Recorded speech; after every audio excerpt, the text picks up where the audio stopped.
Hello champions, ये जो question है ना नीट 2025 में पूछा है, बहुत ही बेहतरीन लेवल का क्वेश्चन है। कहाँ से आया है? तो ये क्वेश्चन आया है जो यूनिट है स्ट्रक्चर एंड फंक्शन, जिसमें सेल साइकिल, सेल डिवीजन और बायोमोलिक्यूल ये 3 चैप्टर है।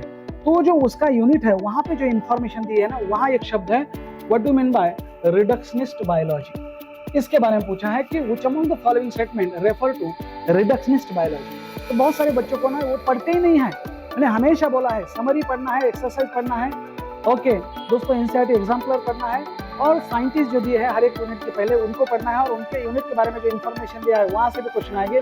पिछले 10 साल से बता रहा हूँ। तो दोस्तों हमेशा याद रखना कि आज ना कल उसके ऊपर क्वेश्चन आने वाले हैं। इस साल एक्सरसाइज के ऊपर भी क्वेश्चन आया, साइंटिस्ट के ऊपर भी आया, father of ecology in India Ramdev Mishra पता है आपको, और ये क्वेश्चन आया है यूनिट के पहले जो इन्फॉर्मेशन दिए वहां से।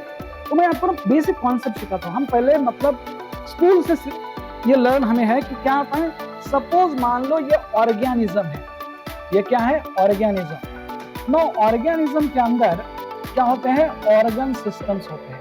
There are many organ system. हमारी बात करते हैं डाइजेस्टिव सिस्टम है, रेस्पिरेटरी सिस्टम है, सर्कुलेटरी सिस्टम है, नर्वस सिस्टम है, एंडोक्राइन सिस्टम है, मस्कुलोस्केलेटल सिस्टम है, एक्सक्रीटरी सिस्टम है और रिप्रोडक्टिव सिस्टम है।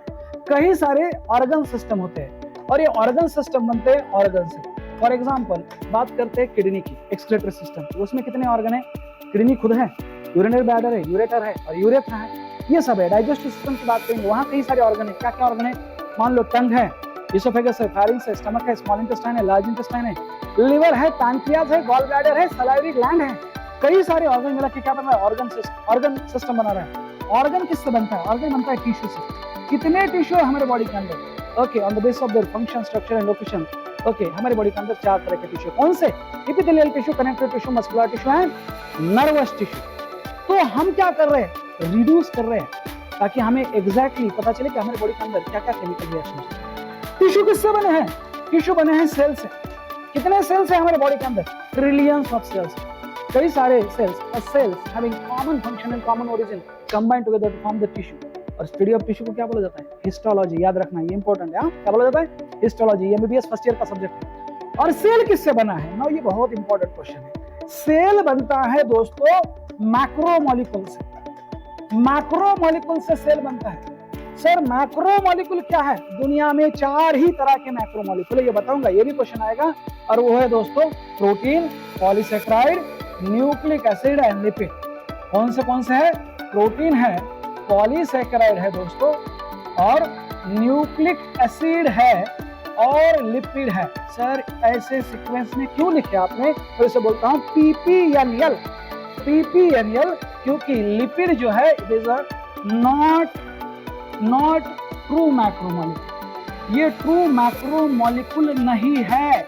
और दूसरी बात, इट इज नॉट पॉलीमर। ये भी दूसरा एमसीक्यू आया था 2022 में। एक एमसीक्यू में मैं आपको कई सारे एमसीक्यू बता दूंगा, तो ये देखना बहुत इंपॉर्टेंट है इस वीडियो को। तो लिपिड एक ऐसा वो पॉलीमर नहीं है, बाकी सब पॉलीमर है। प्रोटीन है, पॉलीसेकेराइड है और न्यूक्लिक एसिड है, मतलब पॉलीन्यूक्लियोटाइड है, ये सब पॉलीमर है एक्सेप्ट लिपिड। और lipid is not true macromolecule. क्यों है नहीं है ये ट्रू मैक्रोमोलिक्यूल? क्योंकि उसका मॉलिक्यूलर वेट मैक्रोमोलिक्यूल की डेफिनेशन है वहां मैच नहीं करता है। मैक्रोमोलिक्यूल किसे कहेंगे? जिनका मॉलिक्यूलर वेट 1000 डाल्टन से ज्यादा है वो हो गए मैक्रोमोलिक्यूल। जिनका मॉलिक्यूलर वेट 1000 डाल्टन से कम है वो हो गए माइक्रोमोलिक्यूल। जैसे glucose, fructose, nucleotide, fatty acid, glycerol, ये सब है माइक्रोमोलिक्यूल। वापस आता हूं, उन्होंने पूछा है रिडक्शनिस्ट बायोलॉजी का मतलब है मैंने ऑर्गेनिज्म से आके चीजों को रिड्यूस किया है और मैं आया हूं मैक्रोमोलिक्यूल के यहाँ पे, या फिर इससे भी रिड्यूस करके आएंगे किधर? माइक्रोमोलिक्यूल। तो दोस्तों माइक्रोमोलिक्यूल ये जो मॉलिक्यूलर लेवल का पढ़ाई है, हमारे सेल के अंदर क्या क्या केमिकल रिएक्शन हो रहे हैं, क्या क्या फिजिकल रिएक्शन हो रहे हैं, इनकी पढ़ाई करना मतलब reductionist biology. What do mean by physical reaction? जैसे मान लो आइस मेल्ट होकर बन रहा है वाटर, वाटर का वेपराइजेशन होकर क्या बन रहा है? Water vapours. ये कौन सी रिएक्शन है? Physical reaction. ऐसे कई सारे फिजिकल रिएक्शन हमारे बॉडी में हो रहे हैं। क्या हो रहा है? Absorption of food material from intestine into the blood, ये फिजिकल रिएक्शन है। कई सारे केमिकल रिएक्शन हो रहे हैं, ग्लाइकोलिसिस हो रहा है, क्रेब्स साइकिल हो रहे हैं, ऑक्सीडेटिव फॉस्फोरिलेशन हो रहा है, लिंक रिएक्शन हो रहा है, और इवन प्लांट में भी फोटोसिंथेसिस, रेस्पिरेशन, कई सारे केमिकल रिएक्शन हो रहे हैं। और उस फिजिकल और केमिकल रिएक्शन को पढ़ना, उस का नाम है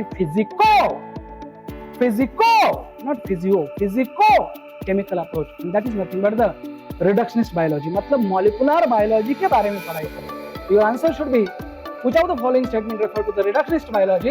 It is the physico-chemical approach to study and understand living organism. Okay, ये ऐसी चीज है. तो ये आपको कहाँ पता चलेगा? जब आप पढ़ोगे तब.